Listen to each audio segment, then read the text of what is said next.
Қайырлы күн, құрметті білім алушылар. Сіздермен бірге Құлажанов атындағы Қазақ технология және бизнес университеті акционерлік қоғамы технологиялық факультеті, жеңіл өнеркәсіп технологиясы және дизайн кафедрасы. Қолданбалы антропология негіздері пәні бойынша дәріс. Кезекті біздің дәрісіміз нөмірі 6 дәріс өлшемдік белгілер, айналма өлшемдер. Дәрістің мақсаты адам денесінің айналма өлшемдерін алу әдістемесін түсіндіру, өлшеу құралдарын және олардың қолдану тәртібін сипаттау, айналма өлшемдердің киім конструкциясындағы маңызын анықтау.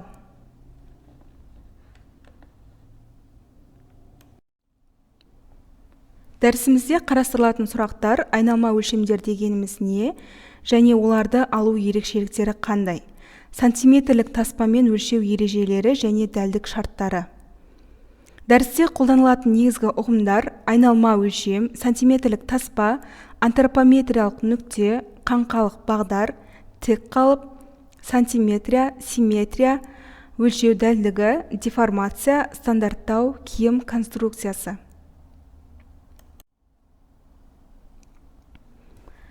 Адам денесін өлшеу барысында негізгі өлшемдік белгілердің бірі ол айналма немесе шеңберлік өлшемдер болып табылады. Адам денесінің айналма өлшемдері киім конструкциясын, лекалдарды, силуетті және пропорцияларды анықтаудың негізгі дерек көздерінің бірі. Бұл өлшемдер көлденең бағыттағы дене көлемін сипаттайды және тігін өнеркәсібінде стандарттау, градация және үлгілеу жұмыстарында шешуші рөл атқарады.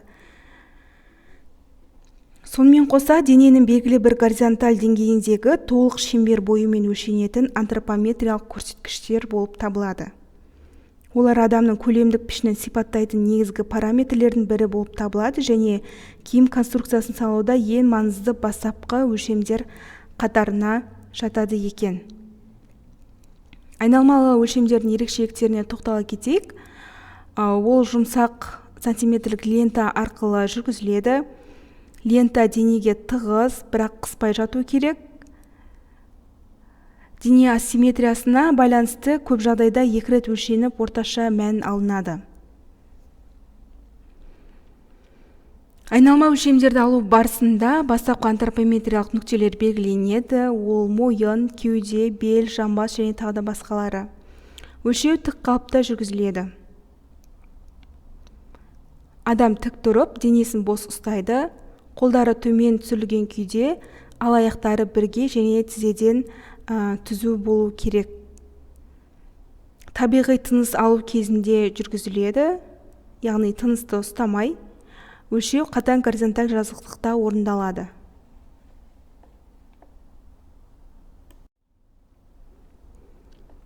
Өлшеу тәртібіне толығырақ тоқтала кетсек, барлық айналма өлшемдер жоғарыдан төменге қарай алынады. Егер өлшем симметриялы бөліктерге қатысты болса, мысалы иық немесе сан, онда дененің дамыған жағы бойынша өлшеу қабылданады. Өлшеу кезінде адамның қалпы өзгермеуі және шаршамауы маңызды. Себебі бұл өлшемнің дәлдігіне әсер етеді. Өлшенетін адамның бастапқы қалпы тік, еркін, табиғи тұрыста, бастапқы орбиталық құлақтық жазықтықта, иықтар бос, төмен түсірілген күйде болады. Қолдар дене бойымен төмен созылған күйде, тізелер түзу, өкшелер қосылған, аяқтың ұшы сәл ашылған болады. Бұл қалыптың мақсаты дене бұлшықеттерінің керілуін болдырмау, табиғи пропорцияны сақтау.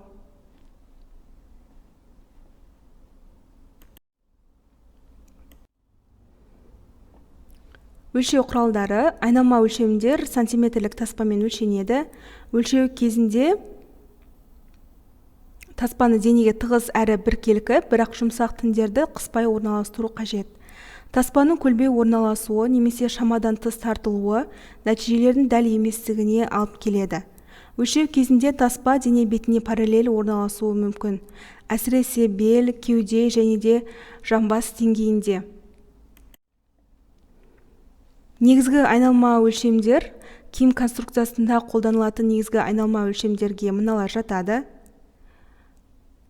Мойын айналымы, Мойын айналымы ОШ деп белгіленеді. Ол мойын негізі арқылы, жетінші мойын омыртқасы мен мойын түбі арқылы өлшенеді. Мойын орамының мақсаты ол жағалардың, воротниктердің өлшемін анықтау. Кеуде айналымы ОГ деп белгіленеді. Қолтық асты арқылы және кеуденің ең шығыңқы нүктелері бойынша өлшенеді. Кеуде айналымының 4 түрі бар. ОГ1, ОГ2, ОГ3 және де ОГ4. Кеуденің бірінші айналымы ол қолтық асты деңгейінде өлшенеді. Екінші айналымы артқы бойда лента сол деңгейде қалады, ал алдыңғы бойда өлшенетін лентаны кеуде деңгейіне түсіреміз. Үшінші кеуде айналымында әйелдерде төс безінің ең шығыңқы нүктелері арқылы өтсе, ерлерде жауырынның толық енін қамти отыра өтеді. Ал төртінші кеуде айналымы кеуде асты деңгейінде төс безінің астымен жүргізіледі. Жалпы кеуде айналымдарын алудың мақсаты ол киімнің негізгі көлемін анықтау болып табылады. Келесі бел айналымы ОТ деп белгіленеді. Табиғи бел сызығы деңгейінде белдің айналасында таспамен өлшенеді. Кейде лента сырғып кетпеу үшін белге резеңке немесе лента белгі қойылады. Жалпы бел айналымдарын өлшеудің мақсаты бел сызығы мен пішінінің айқындылығын анықтау. Келесі жамбас айналымы немесе мықын айналымы деп атаса да болады. Ол ОБ деп белгіленеді. Бөксе аймағының ең шығыңқы нүктелері арқылы көлденең өлшенеді. Әйел фигурасының типін анықтауға өте маңызды өлшемдердің бірі болып табылады. Мақсаты белдемше, шалбар, көйлек конструкциясының негізгі көлемін айқындайды. Келесі иық айналымы ОП деп белгіленеді. Екі иық буынының сыртқы шетін қамти отырып, мойын түбі арқылы өтеді. Сан айналымы ОС деп аталады. Жамбас буынының жоғарғы бөлігін қамти отырып, көлденең бағытта өлшенеді. Жалпы сан айналымдарының мақсаты шалбар силуетін дұрыс құру. Келесі бізде аяқ орамдарынан тізе мен балтыр айналымдарын атап өтсек болады. Бұлар сәйкес буындар деңгейінде өлшенеді. Сонымен қоса білезік және де білек айналымдары қол мен білектің айналасы бойынша анықталады.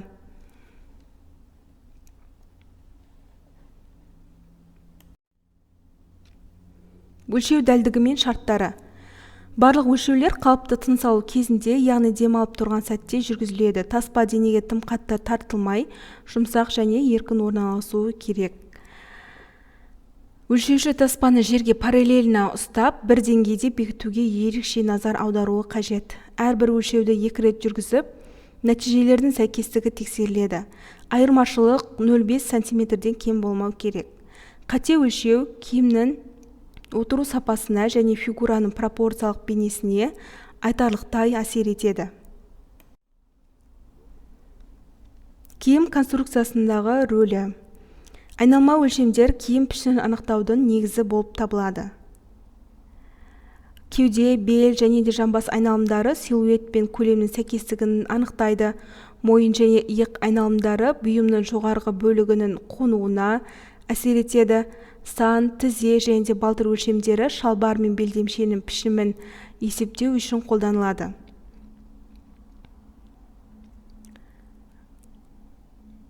Өлшемдік торлар мен стандартты өлшем кестелерін құруға пайдаланылады.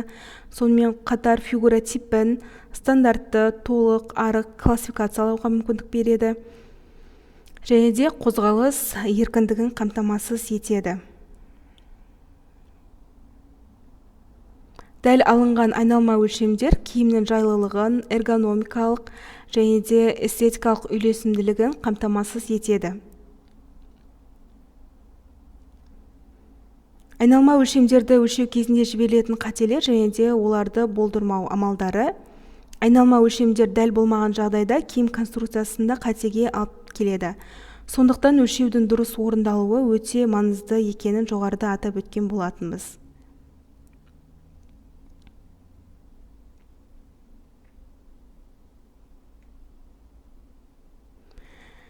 Сонымен қоса, айналма өлшемдердің фигуратипін анықтаудағы рөліне тоқтала кетсек, ол адам денесінің типі көбіне негізгі орамдардың қатынасына қарай жіктеледі. Мысалға, үшбұрышты типтерде жамбас айналымы кеуде айналымнан айтарлықтай үлкен болып келеді. Немесе алма типі бұл бел айналымы үлкен, бел сызығы айқын емес дене типі. Келесі құмсағат фигурасының типі кеуде, бел, жамбас айналымдарындағы айырмашылық анық, бел өте жіңішке болып келеді. Тік силуэт, кеуде, бел және де жамбас айналымдары шамамен бірдей болады. Бұл ақпарат конструкцияда қажетті еркіндік қосымшасын дұрыс таңдауға көмектеседі. Келесі 22-ші номерде тізе айналымы, тізе айналымын басқаша 50-ші номердегідей отырған қалыпта алса да болады. Келесі 23-ші номерде балтыр айналымы, 24-ші номерде тобық айналымы. Суреттен байқағандарыңыздай, тобық айналымын отырған көлбеу күйде алуға болады. Яғни ол өлшемдердің отырып не болмаса тіке жағдайда алынуы қандай бұйым тігуге қатысты болып табылады. Қателіктерді болдырмау жоғарыда атап өткен болатынбыз. Қосымша тағы толықтыра кетейік. Айналма өлшемдерде жиі кездесетін қателер таспаның, яғни сантиметрлік құралдың көлбеу орналасуы, таспаны артық тарту немесе бос жіберу, бел сызығын дұрыс анықтамау, дене қалпының өзгеруі немесе антропометриялық нүктелерді дұрыс белгілемеу. Бұл қателіктер киімнің қонымды болмауына, конструкцияда деформацияға алып келеді. Бүгінгі дәрісімізді қорытындылай келе, айналма өлшемдердің киім жабылаудағы ең негізгі және жиі қолданылатын өлшемдік белгілер екенін атап өтсек болады. Оларды дұрыс, дәл және де әдістемеге сәйкес алу конструкция сапасының, киімнің қонымдылығы мен эстетикалық үйлесімділігінің негізгі шарты болып табылады. Дұрыс өлшенген айналма өлшемдер тігін өндірісінде стандарттау, градация, үлгі жасау және де дайын өнімнің эргономикасын қамтамасыз ету үшін маңызды болып табылады.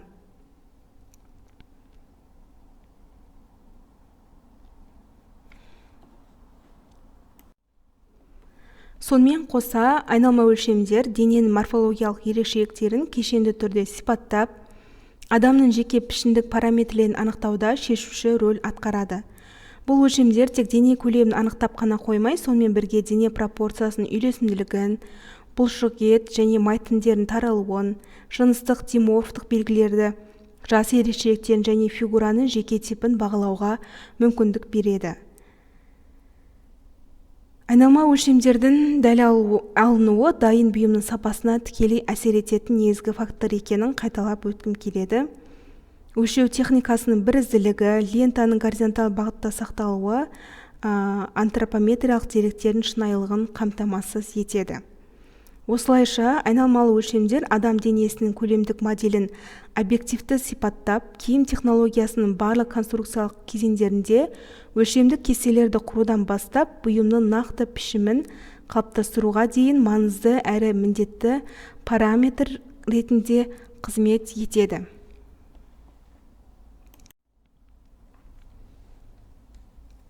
Дәріс бойынша келесі бақылау сұрақтарына жауап бере кетулеріңізді сұраймын.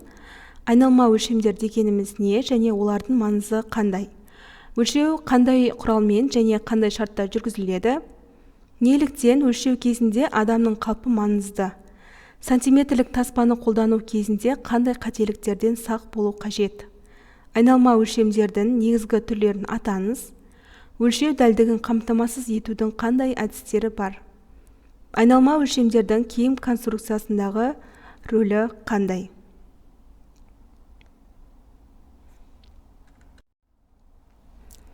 Дәрісті құрастыру барысында келесідей әдебиеттер тізімі қолданылды: қолданбалы антропология негіздері және де адам денесінің өлшемдік белгілері мен пішім жүйесі.